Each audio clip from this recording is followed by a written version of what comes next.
Hello mga ka-reels! Ang tutorial natin ngayon ay paano maglagay ng customized link. Katulad nung sa taas, yung sa akin. Punta tayo dito sa Facebook natin, guys. Ayan. And then, click nyo yung picture nyo dyan sa gilid. Then, click nyo yung parang asterisk na malaki. Dito. Click profile details. And then, click nyo yung profile nyo. Profile. Ayan. Dito sa account center, profile. Name ko. Ayan, tapos name. Click ulit. Click nyo yung username. Ayan sa akin, may naka-customize na. Siksi Lintot. Ayan, kasi ano guys, siksik ako dati. Ngayon, siksik.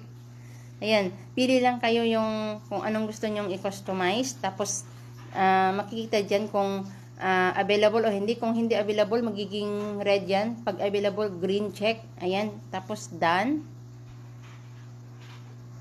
Ayan, tapos balik kayo dito sa profile nyo. Ayan, profile nyo yan, diba? Click nyo yung, tatlong dot dito. Ayan. Tapos dito sa baba, ayan, yan.